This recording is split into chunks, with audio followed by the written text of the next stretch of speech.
The United Nations has concluded that the only way to resolve the conflict between the Jews and the Arabs is to partition Palestine into separate Jewish and Arab states. However, the Arab League Secretary refuses to accept any compromise. In a speech to the United Nations, Arab League Secretary Azam Pasha says, "The Arab world is not in a compromising mood. It's likely, Mr. Horowitz, that your plan is rational and logical, but the fate of nations is not decided by rational logic. Nations never concede, they fight. You won't get anything by peaceful means or compromise. You can, perhaps, get something, but only by the force of your arms. We shall try to defeat you. I am not sure we'll succeed, but we'll try."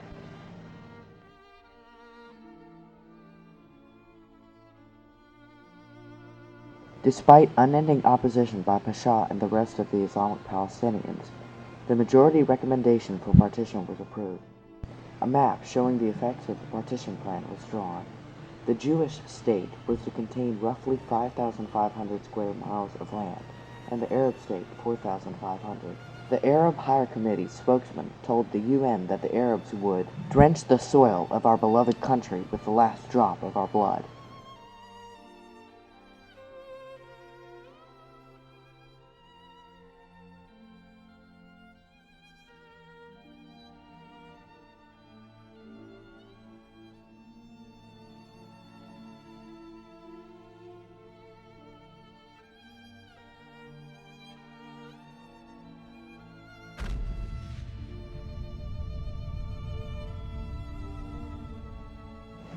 The riots continued, and between November 30th and February 1st, 427 Arabs, 381 Jews, and 6 British had been killed.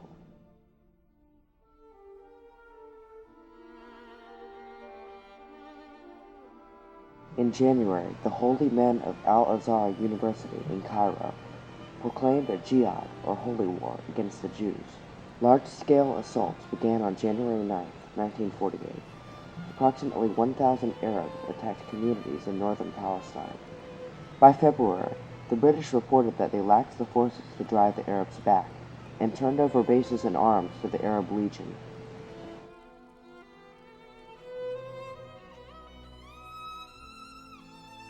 On April 26, 1948, Transjordan's king, Abdullah, said, "All of our efforts to find a peaceful solution to the Palestine problem have failed.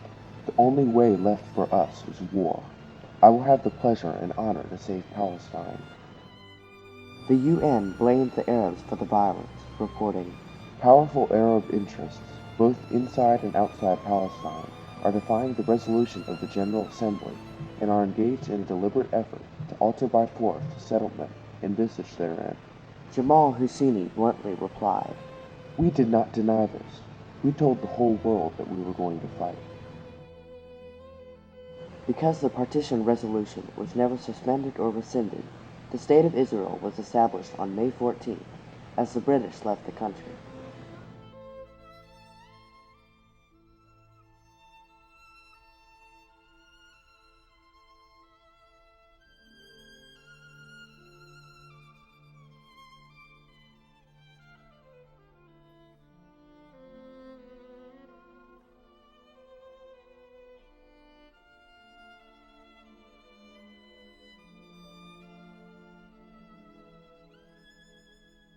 Consequentially, Egypt, Syria, Transjordan, Lebanon, and Iraq immediately invaded Israel.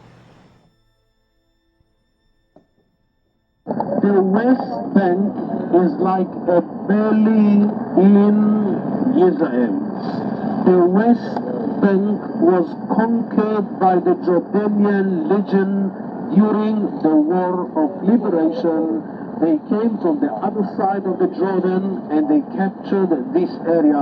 Of course, they wanted to capture all over Israel, but what they succeeded in is capturing the West Bank. In a certain night, we succeeded in reinforce the Jewish community with a small squadron of Palmach fighters who were carrying with them one of our secret weapon known by the name the Davidka. Davidka was a kind of mortar that was invented by David Leibovitz, and it was shelling a giant shells that the range was not big, but the noise was terrible. In this very night, from the Jewish quarter, they started shelling the Arab quarter. The Arabs know that in the Jewish quarter we are so short with bullets that not even one shot will be performed unless we are going to be attacked. And all of a sudden, the shelling that came from the Jewish quarter into their area scared them to death. So the expression is going like this. In the same very night, all the Arabs from Sfat took their legs in their hands and ran away from this place, considered to be one of the miracles of the War of Liberation.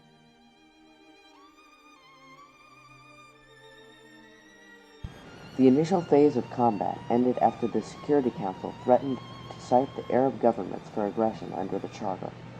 By this time, the Israel Defense Forces had succeeded in stopping the Arab offensive.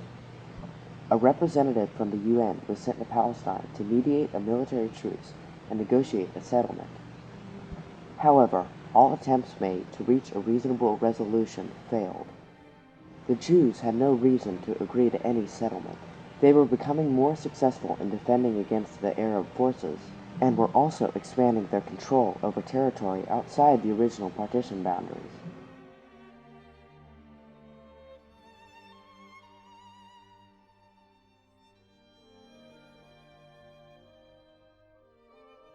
In 1949, between February 24th and March 23rd, armistice agreements were signed with Egypt, Lebanon, Jordan, and Syria.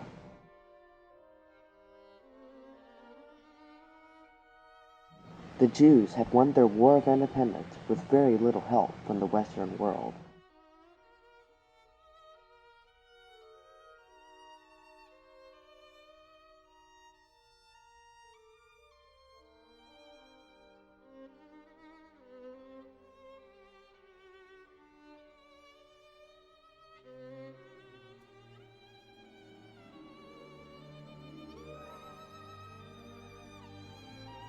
Ironically, the Arabs ended up with much less land than they would have had they simply accepted the partition plan to begin with.